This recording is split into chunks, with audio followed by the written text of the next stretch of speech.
Fourth time around, episode 9.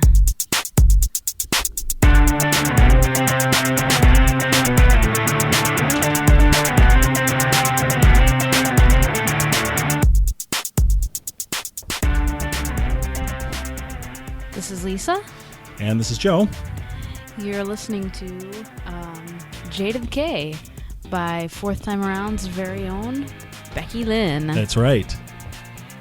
She's a little wizard with... Just a little background on J to the K, Joe. J to the K is the latest hit produced by Becky Lynn, an 8th grader at a local... 13-year-old wunderkind. That's right. 13-year-old 8th grader at a local middle school who basically she discovered GarageBand on my computer. And this was composed on Christmas Day. Mm-hmm. Yeah, we were at my parents' house for Christmas dinner, and after dinner and before dessert, she was sitting on the couch messing around with my laptop, and she decided to put together a little tunage. Yeah, she discovered GarageBand. We'll be hearing a little more of that later. That's right. We'll hear the whole song, which it's pretty catchy, I think. I like it a lot. So how are you, Lisa? Merry Christmas. Merry Christmas, yo. Yeah. Christmas is so over. It is. What is today, the 28th? Yes. Okay. So we're smack dab between Christmas and New Year's. That's right. This is sort of the quiet time of the year anyway. Oh, in the business world, you mean? In the business Not world. in the retail world. No. Retail world is quite busy, as we learned today. Oh, man. I have never been in a Target on December 26th before until this year, and you know what? Never again? I don't think I'm going to make it a tradition, if you know what I mean. You got a deal. You got some good wrapping paper. And That's true. I went and I did the thing I've always meant to do. I bought wrapping paper half off the day after Christmas. There so you go. I'm all set on wrapping paper for next year. Right. The holiday light is no longer playing Christmas music. Thank heavens. Thank heavens. And an interesting Chicago tradition is that here in Chicago we had on the morning TV shows, we had little animated features. Everyone remembers here in Chicago. If you grew up in Chicago, you remembered Hardrock, Coco, and Joe, and Susie Snowflake, and then there was another one, which those were two little stop animation things. Which you haven't seen those before, have you? Before you came here? No, you didn't see I had those? seen them on your website. And there's a third one, which is actually just a cartoon, Frosty the Snowman. It's sort of a jazzed up. They're all a cappella, and it's sort of a jazzed up Frosty the Snowman. So years ago, I ripped MP3s from the audio portion of these things, and I put them on my weblog. And for some reason this year, and every year around this time, I always get lots and lots of hits. But for some reason, this year I was getting lots and lots of hits from a Chicagoland fishing forum. So I thought Fishing, like where you throw the line in and you exactly catch the fish. Worm on the hook, the whole thing. I mean, fishing has other meanings nowadays, but this is the old-fashioned kind of fishing. This is the kind of fishing where you catch fish. Imagine that. Uh-huh. Imagine that. So anyway, for some reason I was getting hit upon hit like every day on my website from the Chicagoland Fishing Forum. It turns out that some guy put a posting on there. Every forum has like an anything goes kind of forum. Right. And somebody had posted something about, hey, does anyone have the audio files for these? And some guy goes, yeah, I found them. They're on some guy's weblog. So I went over to the forum and I created a username and I said, hey, I resemble that. I'm some guy. I resemble that remark. Bah! They didn't think I was offended. I actually thought it was pretty cool. So Hardrock, Coco, and Joe, Susie Snowflake, Frosty. Fascinating stuff, let me tell you. And Saturday night, Channel 9, WGN, who ran all these stuff, ran a program talking about all the kids' programs that were on when I was a kid. Bozo and Garfield Goose and Ray Rayner. That's right. Those of you who didn't grow up in Chicago, this is all meaningless. But the interesting point that was made on this show was that the Chicago franchise of Bozo, the Chicago Bozo, was the inspiration for Krusty the Clown. Very clear. If you see, I had never seen the original Bozo. I grew up with an 80s version of Bozo out of Detroit. Was he like totally street? No, he was. Look out, yo! I'm the Bo to the Zo. Bo to the Zo. No, Homie the Clown. No, that wouldn't be for years until years later. He was pretty standard Bozo, but to see the Bozo, not a real far stretch to get Krusty the Clown. No. Bob Bell was the guy's name who played Bozo here in Chicago. He was really quite gravelly. He was. Well, actually, he was kind of frightening when I was a kid. And then as he got older, he got even more Krusty-like. To my knowledge, though, he wasn't Jewish, so he wasn't going, "Oi! Well, look at this. I got a pie in my face." So Sorry, I had to do my Krusty. Krusty's known for, a less than clean lifestyle off the set. That's true. And once nailed a groupie there. I don't know anything about Bob Bell and that, but no, I would never cast aspersions on Mr. Bell. He's a Chicago treasure. Just that voice. Hey, and actually, what we should do is we should actually rip some of the audio from that show so you can actually hear it, because the latter-day bozo sounds almost exactly like Krusty. Mm-hmm. Of course, I grew up with the very PC Mr. Rogers. Well, let's go on to see what's going on. I loved Mr. Rogers. Really? And my mom loved Mr. Rogers because he would put her to sleep in like 5 minutes. Did I ever tell you about how when I was a kid, we would watch... my sister and I would watch The Electric Company and Sesame Street. I was actually too old for those shows, but I just thought it was kind of cool. And Bill Cosby was on The Electric Company at the time, which is pretty cool. Oh, I was a little young for Electric Company. My mom was always talking about, well, I really need your mom voice to do this right. But she would say, The Electric Company, there's stuff bouncing all over the place. And on Sesame Street, you got the numbers jumping off the screen. They're flying out at you. And, Mr. Rogers is such a peaceful little show.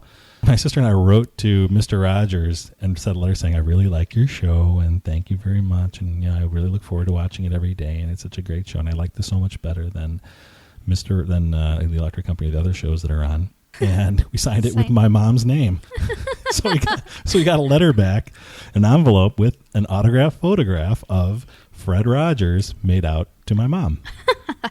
And for a year, she kept it in the kitchen cabinet. So every time...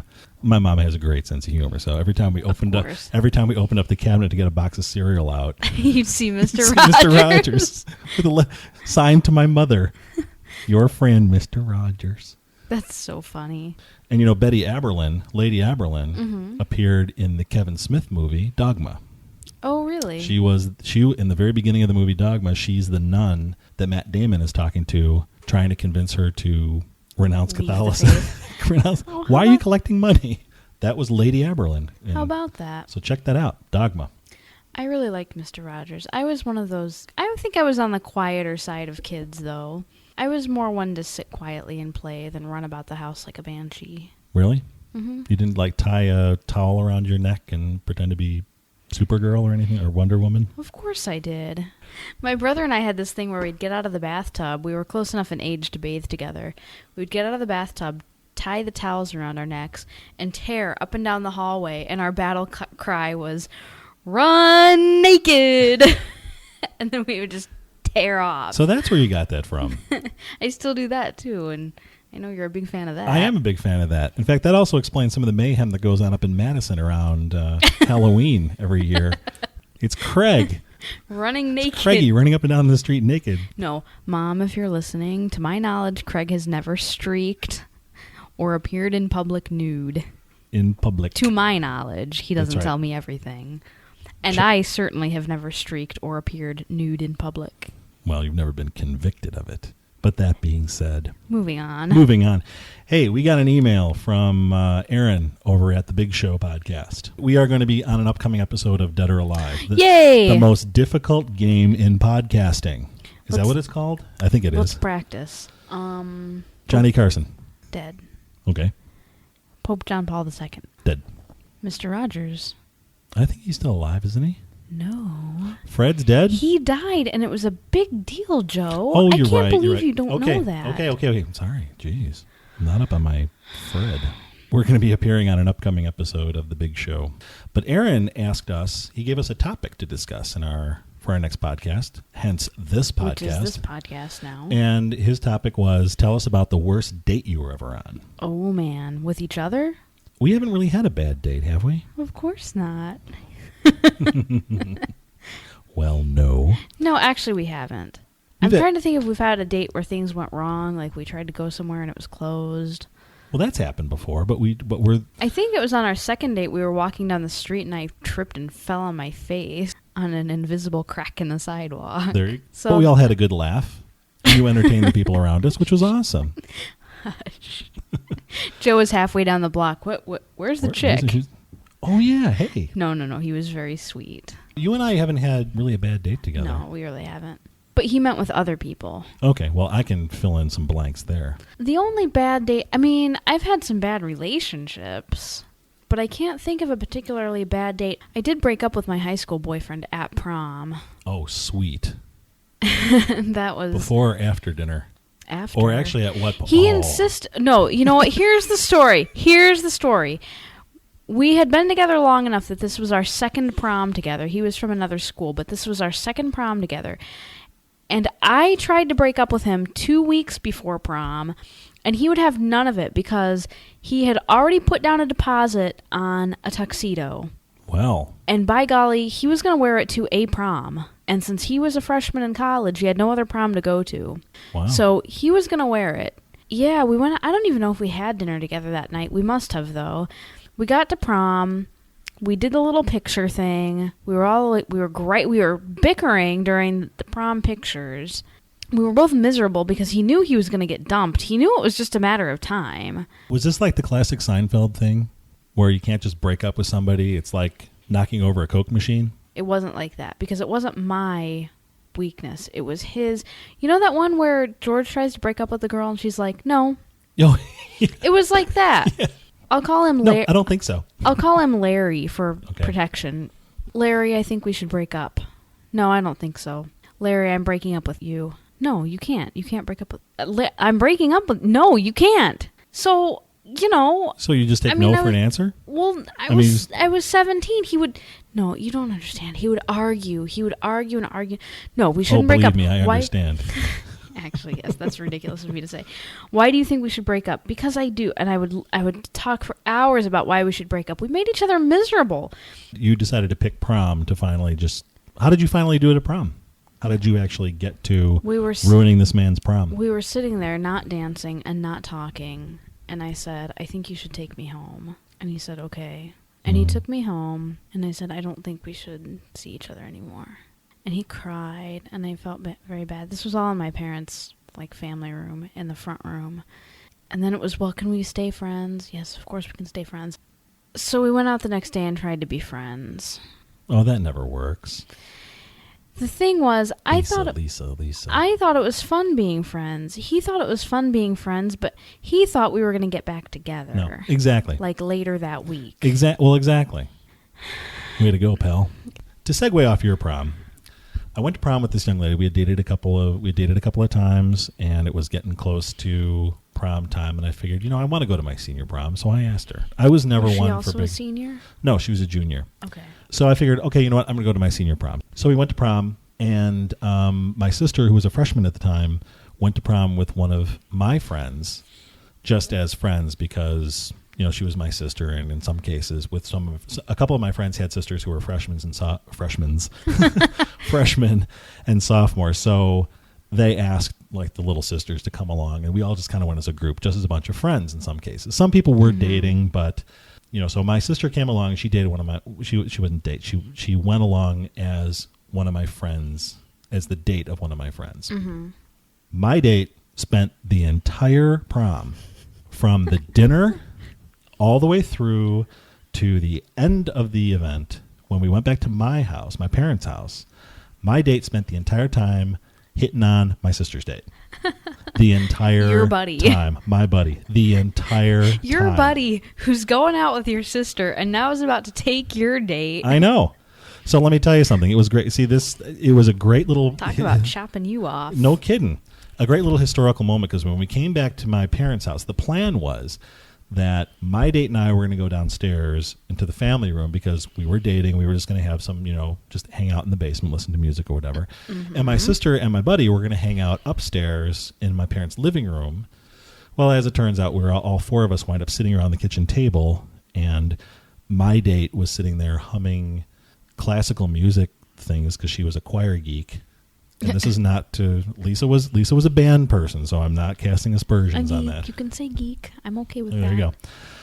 And he was heavily into classical music. So she's like, okay, what's this piece? And my sister and I are sitting there looking at each other like, this is the most thrilling evening we have ever had. So finally at about, I think it was 11:30 or 12 o'clock, I said, okay, you know what? I'm going to take you home. and I did. So that was my... That I think that still stands as the hallmark of the worst date I've ever had. Because it's so much more. I mean, everything's so much, I don't know, bigger viewed through the lens of a teenager. Well, exactly. Like, really, there's nothing that could happen to you as a divorced adult that would seem that bad.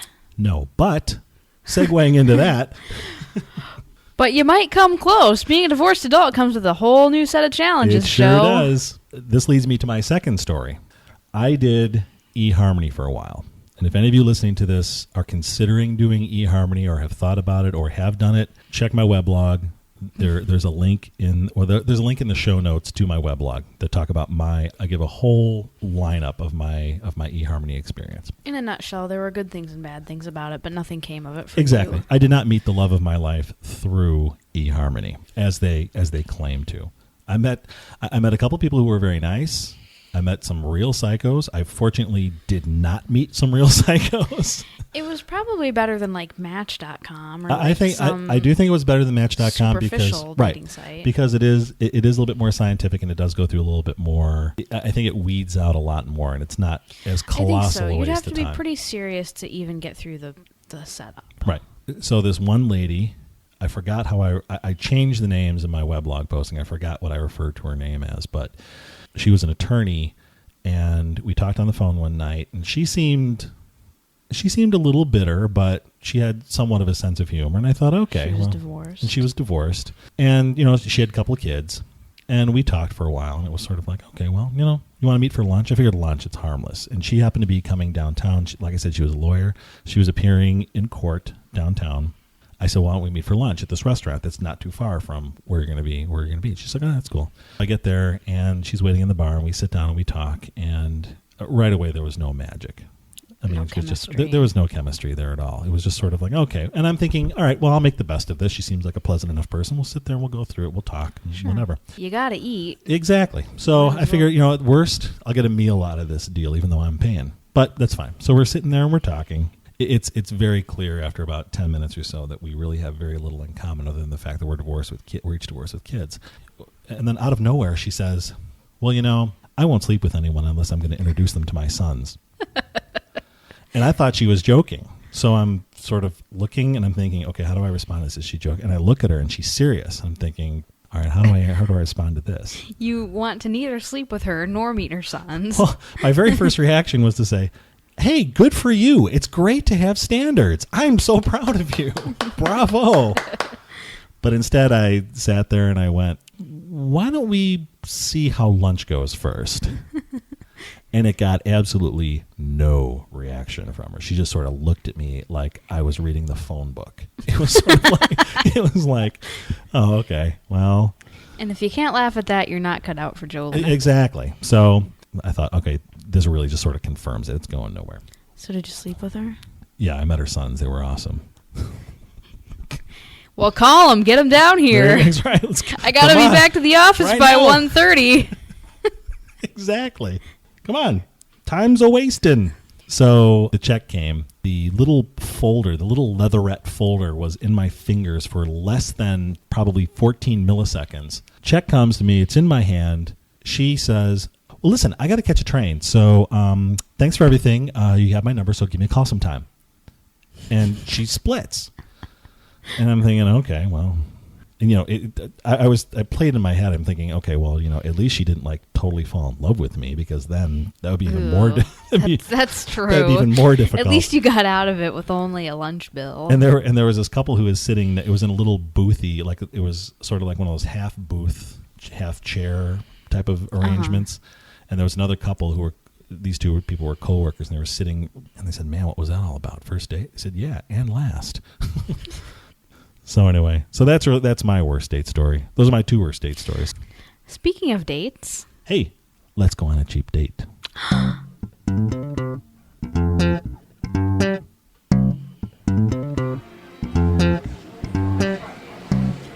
Joe, wait.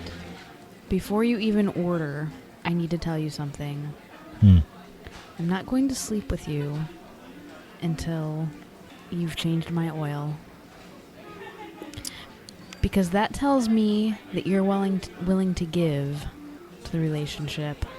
Okay. What kind of oil do you use? I don't know. It's on the sticker. Okay. I'll be right back. Wait. I'm 2,500 miles from needing an oil change, Joe. Okay, I'll be back. Okay, well then stay tuned for that, folks, because we'll have a big announcement coming up in about 2,500 miles. Lisa, right around April Fool's Day. Lisa, where are we today? We're at Buffalo Joe's in Evanston, Illinois. Yay! This is a little further away than we usually go. So it doesn't matter. They're the best wings in the country. They're worth driving anywhere for. Now, we'll give a little bit of a backstory here. I've been going to Buffalo Joe's for years. I lived in Winnetka for a while, then I lived in Evanston. So I was right in the thick of it all along. So I've been going to Buffalo Joe's for years. Now, Lisa is one of the people who, like me, years ago, is one of these people who said, I don't really like chicken wings. I don't really like wings. Right. So I said, okay, let's go to this place, which is my favorite place in the world for wings, and you can order a hamburger. And their hamburgers, their hot dogs, their brats, all that stuff is wonderful. So I said, let's go there. I'll get an order of wings, try one, let me know what you think. So I ordered my cheeseburger. It was a cheeseburger, actually, and it was very good. It was very messy. I ate one of Joe's spicy wings, and I will never again say I don't like wings. I will say there's only one place I'll order wings or eat wings, and that's Buffalo Joe's. Right. But this thing was amazing. Normally, wings to me are like just this soggy, like mass of crummy meat and bone. Gristly chicken flesh. Yeah, and barbecue sauce. Right. Like, you might as well just dunk your finger in barbecue sauce and lick it off, because that's the only redeeming quality. But Buffalo Joe's, it's a whole different situation. I don't know if they bread the wings before they fry. No, they don't. Them. They do not. Okay, so take an unbreaded wing, they throw it in the deep fryer, fry it, and then toss it in absolutely the most heavenly sauce you can imagine. It's buttery. Supposedly the sauce is based on the original hot wing sauce in Buffalo, right, in Buffalo, New York. It's buttery and spicy, an interesting spicy, not just hot spicy. It's a type of sauce all its own. Right. And what you get is this delightful crisp. It's the crispness. It's the texture contrast that really makes it. You get the spicy sauce, and then this crispy outer skin, sort of like when you roast a turkey and get a nice crispy skin on the outside, and then a few little morsels of good meat, and it's great. It is. It's incredible. And you can get them in 3 different grades of spiciness: mild, spicy, or suicide. The suicide comes with an extra hot sauce plus a bunch of jalapenos piled on top of them. Oh, I didn't know about the jalapenos. Oh yeah, I was thinking about having that. In fact, when we were there. Have you ever ordered that with me? That I have tried it? No, I don't think so. You have not. I have not ordered it with you. I've ordered it on my own many times. I ordered mild the first time, and I've since moved up to spicy. Mm-hmm. So we go in there. We should describe this. Buffalo Joe's. It's on Clark Street in Evanston, which is at the north end of the downtown area of Evanston, just south of where Northwestern University starts. So it's a perfect place to be in a college part of town, because especially late at night you get a lot of college kids coming in there, and it's usually very crowded in there. It's sort of a lively environment. You walk in, you place your order right at a counter, and you wait for them, and then you go and you grab a seat. They give you your food right at the counter. Wait for them to call your name out, and then you go sit. And the wings are made to order. Right. They don't sit even a minute. Exactly. Once they're done, once they're out of the big bowl, they have one of those big giant steel bowls that they toss them in. You can see that. You can watch them as they do it. They put it in there, and then right on your plate. They give it to you. They give it to you in a little paper boat, and you also get a side of celery and a side of ranch dressing. The single order is what, for me, the single order is great. I have gone and ordered the double order. Which is really, really good, but you have a lot of time. Make sure you get a big pile of napkins. Oh, God. Yeah, because you can't touch anything. Exactly. From the time you begin to the time you go wash your hand. The wings are awesome. As I said, they have great bratwurst, Polish sausage. Not a bad idea to get fries with your wings. Exactly. And the cool things on the fries, or buffalo chips as they like calling them, are waffle cut fries.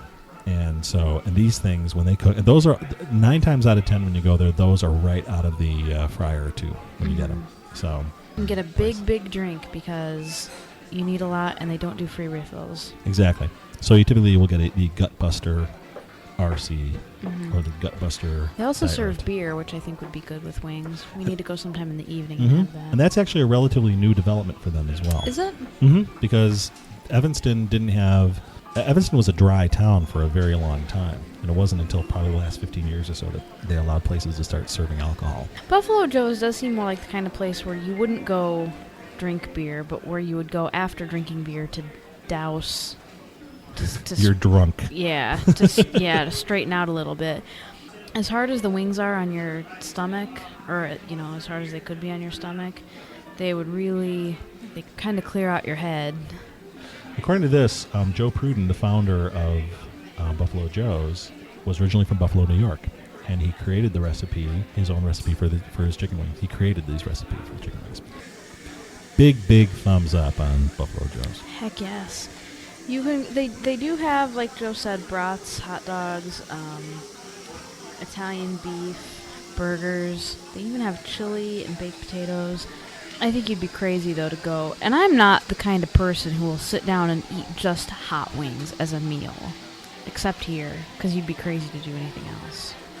They have 2 locations. The original is at 812 Clark Street in Evanston. Oh, and we didn't talk about the cheap factor in this cheap date, because Buffalo Joe's really is kind of cheap. Yes.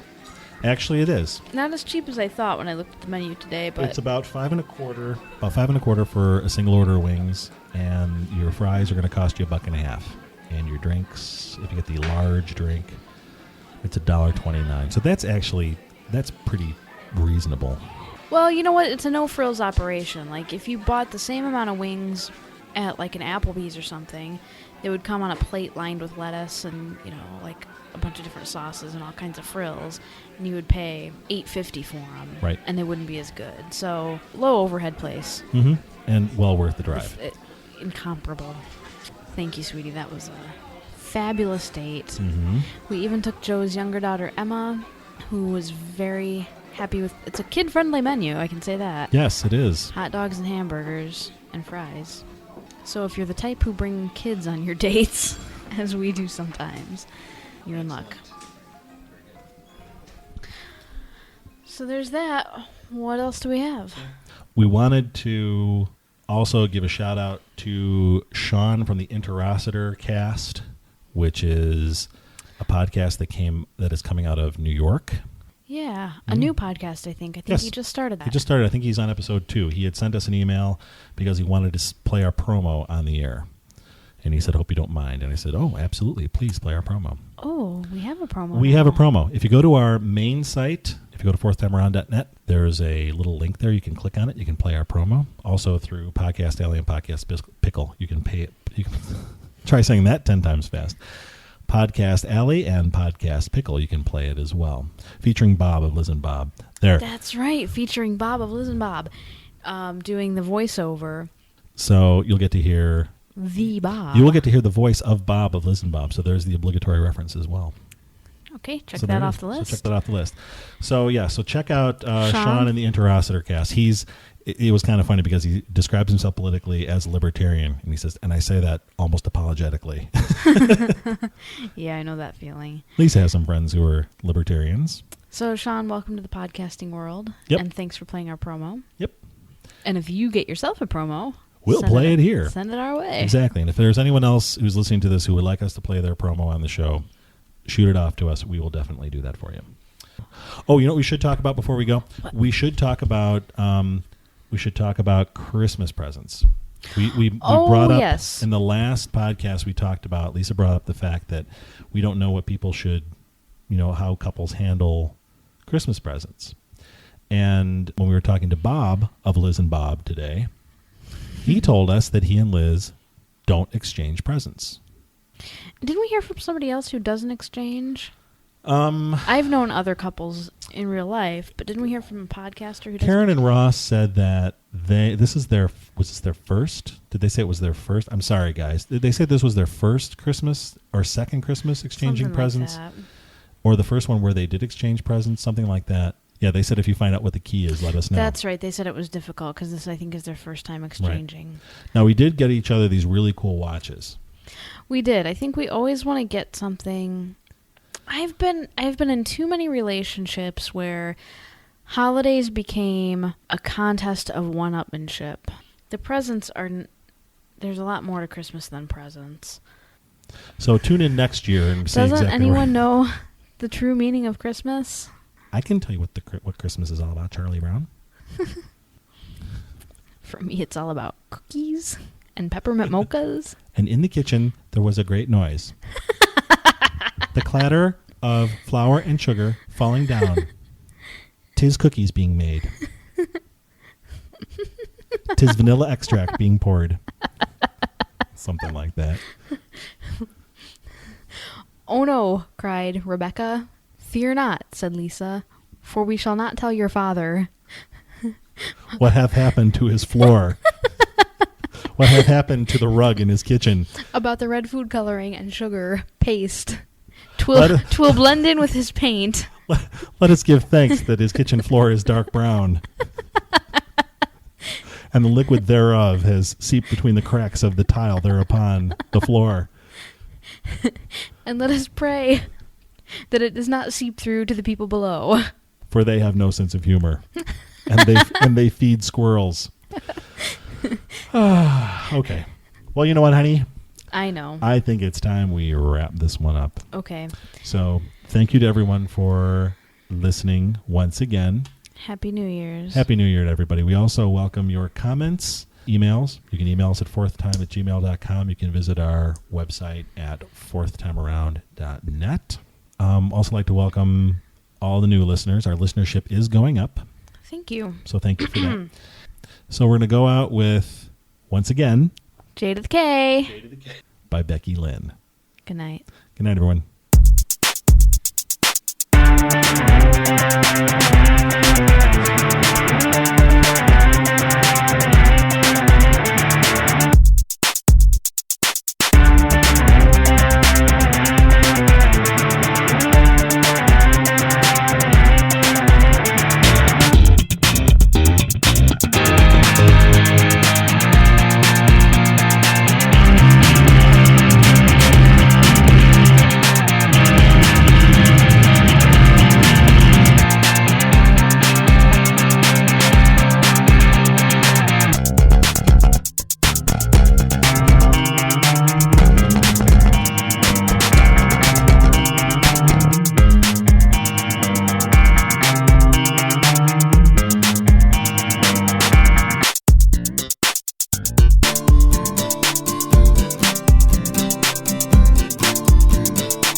The Z and Z Show.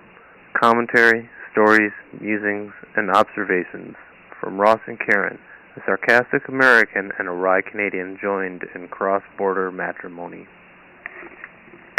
We are friends. We are friends. What? Get a burn my butt. What?